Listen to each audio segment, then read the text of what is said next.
so we can get them in. All right. Hi, YouTube. Welcome to the Lurie and Your Favorite Show here on SiriusXM's Urban View, channel 126, where talk empowers and becomes action. Lots to get into today in terms of the news that you need to know for the weekend. And we're going to try to not be as heavy as we always are. Damn it.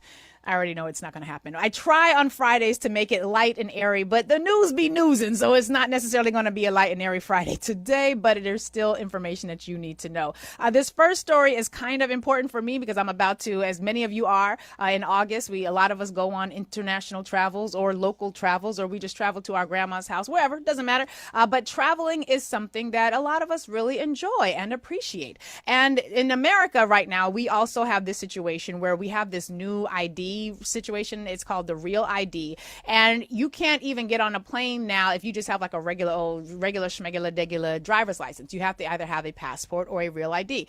I guess technically your passport counts as your Real ID, but the passport is a very valuable tool because you can't get out the country without one, which is why, and I'm not trying to scare people, I'm just saying you need to get a passport because the people we are here with are a little crazy, and you don't want to realize that, oh my God, these people are too crazy for me to stay here. I need to flee, and then get to a border and find out you can't cross the border because you ain't got no passport. And you will end up like many of the people who are trying to cross borders into this country who are being blocked, and you will have to deal with whatever the rules are for trying to get out of a country where you are feeling persecuted. Not a position you want to be in. And that position is made a little bit easier if you have a passport, which is literally at this point your key to getting out of the country. And it used to be a time when I was younger when then there were some countries for whom you only needed a visa. You didn't necessarily need a passport, or you could use like a passport. Listen, child, get your passport. And it's not cheap and it's not quick. So it's something that you might have to save up money for. But you should really consider doing it, particularly because things are getting a little fugazi around here. But there was a time when the American passport was considered one of the most powerful passports on the planet. In fact, Jonah, make sure you got the moderation finger ready because, you know, these people be people in it. So the trolls be trolling sometimes. So just make sure that you got that together. Thank you, friend. But there was a time when I was younger when the American passport was like the passport to have. Maybe the American passport and the British passport, which makes a lot of sense because Britain had colonized so many countries that there was a time when they used to say that the sun never sets on the British Empire. And that was a conversation that was basically saying they had colonized somebody in every single time zone. So at some point, the sun was always shining in a place where Britain owned land or colonized land.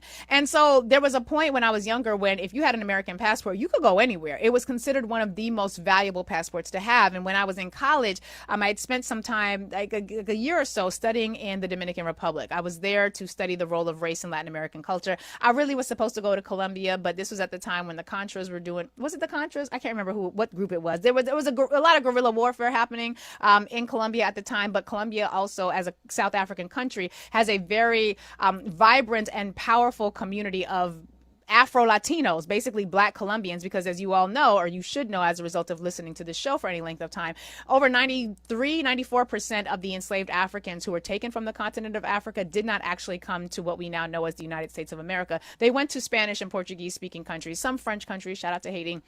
But largely, the overwhelming 9 out of 10 of the enslaved Africans that were taken from the continent of Africa went to somewhere other than these United States. Really 9.5 out of 10, because it was only around 4 to 5% of enslaved Africans who made their way into these particular waters of enslavement. And so there was a point when I was in the Dominican Republic and I was there studying the role of race in Latin American culture because Penn State was like, you can go to the DR, but you was not going to Colombia, and no, you was not going to Cuba. Cuba was actually one of my first choices as well. So I'm in the Dominican Republic studying the role of race. And at that point, my husband, who was then my boyfriend, had come to visit me. And because I was studying the role of race and because I did not have a perm in my head, I had just cut my perm out and I was natural.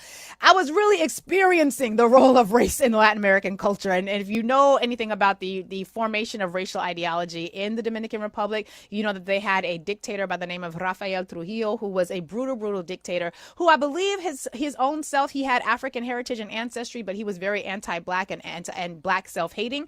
And so did a lot to try to purge the idea of Blackness out of the Dominican ideology. I know a lot of you will watch videos and you know, particularly for Dominicans in the Bronx, when you use that. Who is it? I think is, I can't remember the comedian's name who does that routine. I know black. And he's doing the little salsa and he's talking to a Black Dominican. He's like, I know black. I know that that's sort of how we tend to think about the Dominican understanding of race in this country, or at least when we're being like kind of facetious about it, but you should just know that there are reasons why many Dominican people do not embrace African heritage, even though they count as black if they are here. And that has a lot to do with anti-blackness, white nationalism, and the way that slavery took place in that country and the history that they have with Haiti. We ain't getting into all that now. My point in mentioning all of this is that my husband, then boyfriend, came to the Dominican Republic to see me because, he was trying to see about his girl. And when he came there, because I was steeped in studying and experiencing the role of race in Latin American culture, he also was exposed to living a Black American very conscious life in the Dominican Republic. And so I would translate for him things that people would say on the street, like, because a lot of times it would be talking about my hair because I had an afro. It was very, very nappy, which I love, but like it wasn't very appreciated in the Dominican Republic at that time. I know things are changing, but at the end of the time of his visit, why am I saying this? At the end of the time of his visit, he realized at one point, he said something along the line of, I did not expect that one of the memories I would have as a result of being in the Dominican Republic was one, thank God we had James Brown, I'm Black and I'm proud, because this whole one drop rule that we had in America really allowed Black people to say, no, we are Black. We ain't got no choice to try to be something else. And thank God we had music like James Brown, I'm Black and I'm proud, to help us understand the power and the beauty in being Black, because they did not have that in the Dominican Republic. The second thing he said was, or one of the things he came away with was a love and appreciation for an American passport. And that was unexpected. And that was something that I shared as well, as I did not realize how important an American passport was until as an adult I had lived overseas, even though I had lived overseas a lot as a child. And that American passport, again, used to be one of the most powerful passports you could have on the planet until recently. According to a number of news outlets, the American passport is not only not as powerful as it used to be, but it has dropped to 10th place in the annual ranking, and it is now on the brink of exiting the top 10 in an annual ranking of, quote, the world's most powerful passports for the first time in the index's 20-year history. And so right now, the strength of the American passport, and by the strength of the American passport, I mean the number of countries you can get into on an American passport, the number of countries that are able to get into the United States. These two relationships are closely connected to whether or not your passport has power. And so right now our passport is tied in power with Iceland and Lithuania, and that's according to the Henley Passport Index, which is an index that bases rankings on how many destinations your passport can enter into without a visa. There used to be more countries that the United States could enter into just with a passport. Now those countries are saying, we're not so sure about you Americans. So before you come in here, yeah, you got your cute little blue passport. Yeah, USA. But you can also have to apply for a visa because you need more vetting. The United States, according to the report, the United States has visa-free access to 182 destinations. So still doing very, very well, not hurting in any meaningful way. But a passport from Singapore, which holds number one in terms of the passport power, that can get you access visa-free into 193 destinations. And so the United States passport is dropping. And it's not dropping because the geography is dropping. It's dropping because your passport is also a reflection of, according to the report, quote, your country's diplomatic influence and international relationships. So when you screw over your partners, when you destroy your trading apparatus, and when you approach the whole world with, you get a tariff and you get a tariff, and did you piss me off and you get a tariff, and you sort of take a South Park Trump approach to international relationships. Shout out to South Park. But when you take that sort of approach to international relationships, then people don't like you. They don't like you, and they don't value you, and they don't want you here. And so they say that your passport isn't just your entry into another country. It is also, again, quote, a reflection of your country's diplomatic influence and international relationships. And there is actually a tool that you can use. It's called the United States Department. Let me make sure I get the title right. There's a tool you can use to find out which countries require a visa. And I'm going to actually drop this into I'm going to drop this into the YouTube chat. But basically, there are tools that you can use to let you know what you will need in order to travel. And how many materials you're going to need to take with you, how many documents, so on and so forth. Important thing to pay attention to, because as the power dynamics of America vis-a-vis the rest of the world begin to shift, you can expect that the passport strength of this country will continue to drop. Because if you are a bad player in the international field, if people don't like you, and this man in power right here in this country, he done pissed off all of Brazil, talking about we going to issue a 50% tariff if y'all don't drop this lawsuit against Jair Bolsonaro, who is the Brazilian version of Donald Trump, and they don't play like how Americans play. They said, oh, you gonna try to do a coup?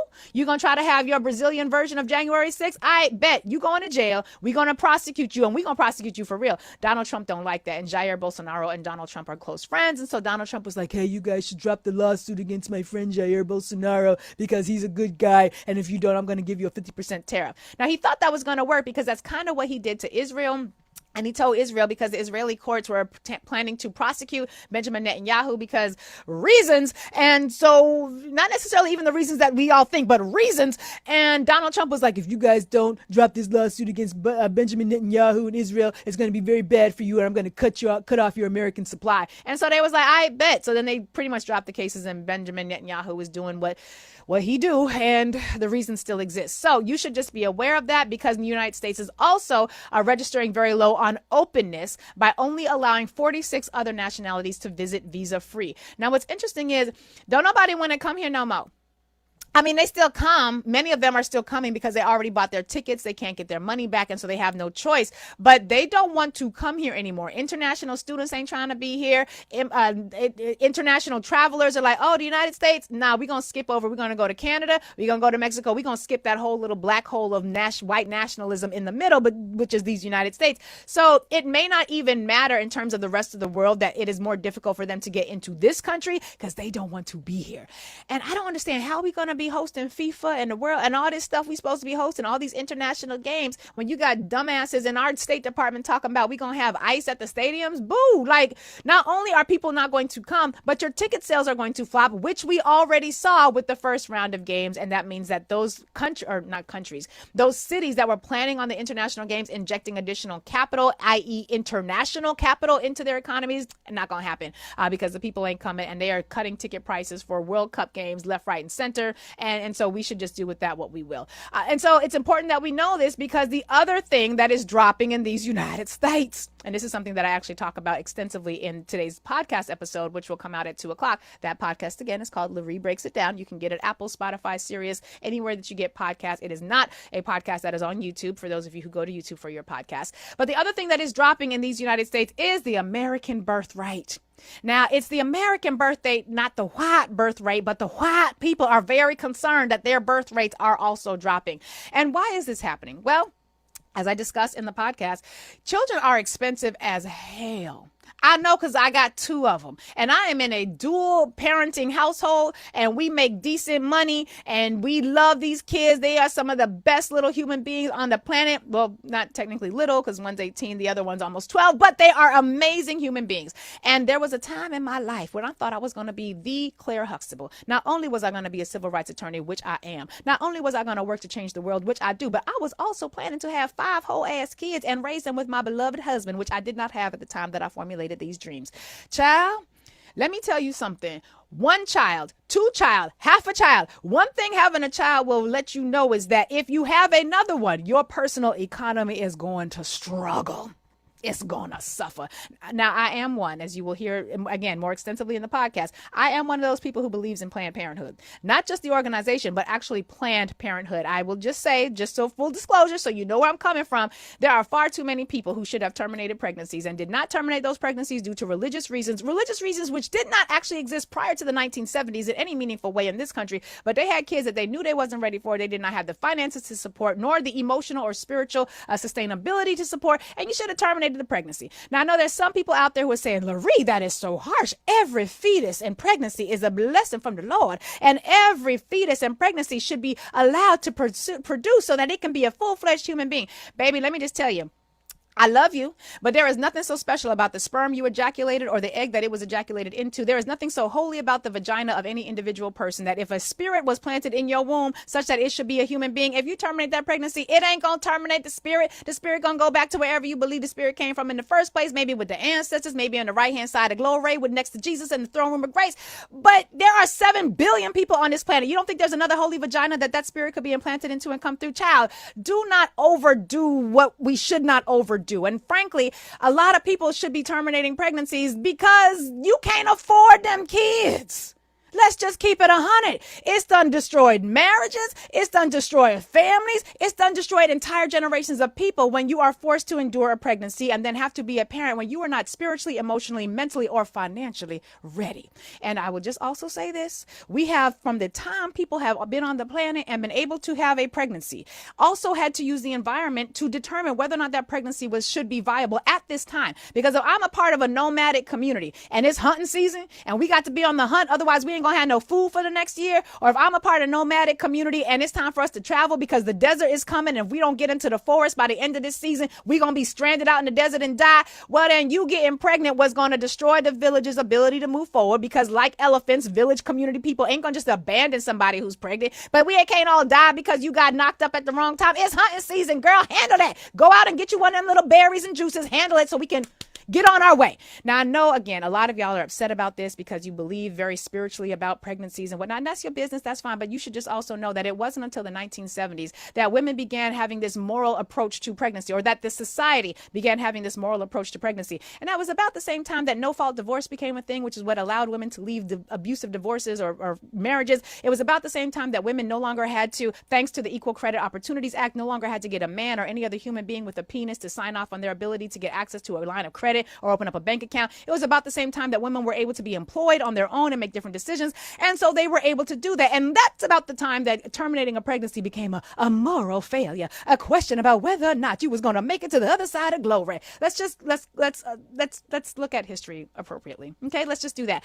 But I mention all that to say, there are a lot of people very concerned right now because, according to the CDC, which is data you have to take with a grain of salt because the CDC is now led by RFK Jr., and he has already demonstrated through producing reports that were either completely wrong, used citations incorrectly, cited to articles that said the opposite of what he said they stood for, or cited to AI-generated articles which did not actually exist outside in the real world in any meaningful way, but for the fact that he took it from AI and put it in these reports falsely. Take this with a grain of salt, but basically CDC is showing that U.S. fertility rates reached a new low in 2024. Now, this is a problem that is very concerning to European nations and some Asian countries where there is a lot of different approaches to parenting. I think Japan is an area where they have a lot of this conversation. But basically, Europeans who are concerned about low birth rates for white women, they're not concerned about low birth rates for human beings, because human beings generally are having plenty of children. If you look at the continent of Africa, when it comes to our actual ages, they are one of the youngest continents on the planet in terms of having youth be a vibrant and more disproportionate, taking up more disproportionate greater share of the overall total population. So melanated people ain't really worried about this.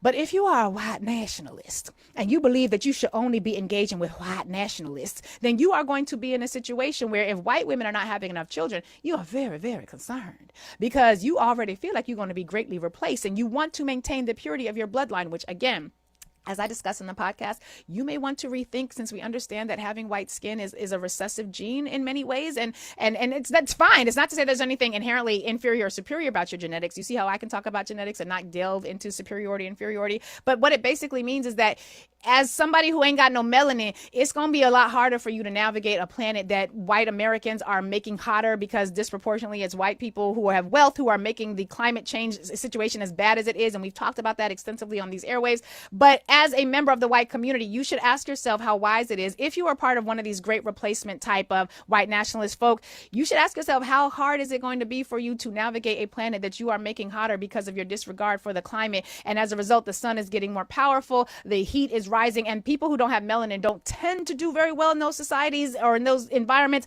It's evolution. Talk to Darwin, not me. Argue with your mom. But the fact is that right now, white nationalists are very concerned about the fact that white women are not having enough children. Now, they think it's for a whole host of reasons. And so they largely have settled on, well, white women belong in the home. Frankly, all women belong in the home.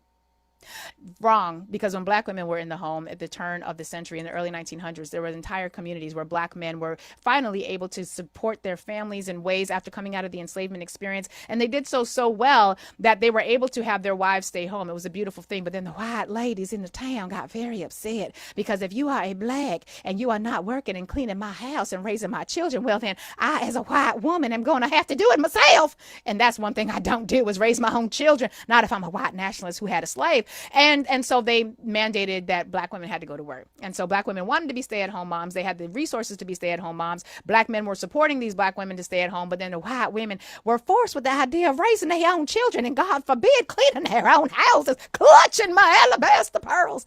And so they passed a law that made black women have to go to work in white women's houses. Anyway, if you were less concerned about being replaced because you feel like you have a pure bloodline that you need to maintain, again, in contravention of science and evolutionary theory, do with that what you will. But you also might just want to remember that if you really believe that women staying in the household, white women staying in the household were the natural order of things, and that you as a person with a penis who is also white being at the top of the household and being the only one going out to work is a natural order of things, you might want to have some legislation that says we're going to give everybody child care, or at least support the woman at the household. You might want to consider doing a whole host of things like, making it easier for women to consider having children. Hell, making it easier for men to want to consider having children, because in a patriarchal society, the man is going to bear the burden of financially supporting all of these little boogers. And so if you're not going to provide for paid time off and childcare opportunities and adequate education, if you're not going to do those things, if you're going to take away healthcare, then you're not going to create an environment where anybody wants to have a kid, because no, it's dangerous and expensive. So that article is also out, and it's something that people need to be aware of. Final thing that people need to be aware of before we go into our commercial break and welcome in Dr. Wendy Williams for a vibrant conversation about planting seeds of success in our own individual lives. You should also know that I've talked a lot about Epstein, way more about Jeffrey Epstein than I have ever wanted to at any point in my life. Just know that. But you should also know that the Trump administration, oddly, weirdly, in the case of what must be some of the worst timing ever, I can't even understand why they would do this at about this time. Basically, we have recently learned, and this has happened a little while ago, so this is new for us, but not new for the people for whom it was happening. We're basically in a point right now where the Trump administration has signed into law an effort that, is it this simple? Is it this bad? It's kind of bad. It's kind of gross. Basically signed into law the removal of the requirements for religious members of the faith-based community to have to report child abuse. That happened. Donald Trump and the Catholic Church fight a law, according to the article. They are fighting a law that requires clergy to report child abuse at a time when Jeffrey Epstein is all the news in the world. Basically, what happened was in May of this year. Let me just read you the article. On the morning of May 2nd, 2025, supporters of Washington Senate Bill 5375 were ushered through the massive concrete arches and up the grand staircases of the Washington State Capitol. This is out of the Rolling Stone. And they said that inside the room, and they described the room, and there gathered was Washington's new governor, and who is Bob Ferguson, and former attorney general, and they were addressing a small crowd of advocates. And they talk about their faith in this conversation and how they are Catholic, and this is very clear and important legislation. Religious freedom was invoked. And basically, he then signed with the stroke of a pen into law one of the most, quote, consequential child protection measures in recent memory, mandating the state's clergy for the first time report child abuse. That was a really big deal. Very important deal. It's a huge deal because child abuse in the Catholic Church. Catholics ain't going to be the only ones to catch this smoke. Child abuse in Christianity, in Christian churches, in Christian houses of worship, on the gross and horrible, awful rise. And so they were very happy to sign this bill into law that was going to mandate that clergy report child abuse. And I guess that would mean also if the clergy themselves were a part of the child abusing. And in that moment, it was settled. You have an obligation. You are a mandated reporter. And 72 hours later, Attorney General Pamela Bondi launched a, quote, First Amendment probe into what it called an anti-Catholic law. They're fighting the law that mandates that clergy report child abuse. On June 23rd, the U.S. Department of Justice, according to the report, quote, formally threw its weight behind the Catholic Church, filing a formal motion to intervene in the case, a request that was granted on Tuesday. And on Friday, Judge David G. Estudillo issued a preliminary injunction blocking the enforcement of the new law as to the sacrament of confession. Because they said, well, if we make it mandatory for clergy to report child abuse, well, there ain't nobody gonna confess no more.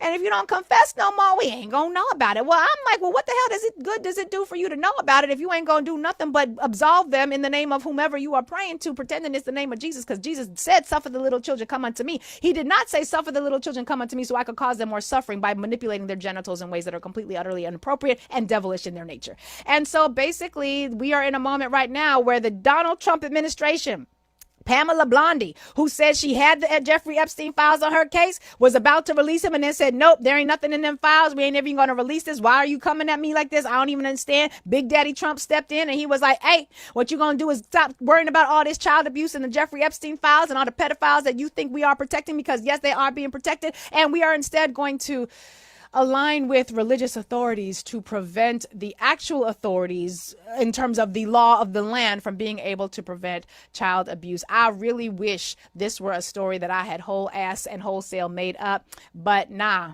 that's not what's happening. According to the report, the law doesn't even force a priest to testify in court. It doesn't require them to turn over notes or violate attorney-client privilege. But what it does do is that if a clergy member had learned about child abuse, even if it's during confession, they have to notify authorities within 48 hours.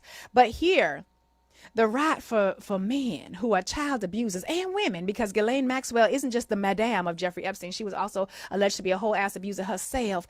What this basically means is that for the white people in power, it's more important for them to be able to manipulate little boys and girls and to sexually assault them in any manner of ways, but to get away with it by confessing to the good Lord, white, orange, pedo Jesus, and be absolved of it, and then go on their merry way with no punishment, no accountability, no nothing at all. And that, friends, is where the United States is at right now. I need you all to know this because we're going into the weekend, and why not? This is the things you should know, and things you should know so that you can know how to fight. Because you know how to resist, you know how to push back, because fighting, resisting, and pushback is going to be a whole lot of what the rest of us are going to have to do with the rest of our time here on this planet and in these United States. We got to go to commercial break. Dr. Wendy Williams is going to be with us. We got a lot to get into with her, much more to come.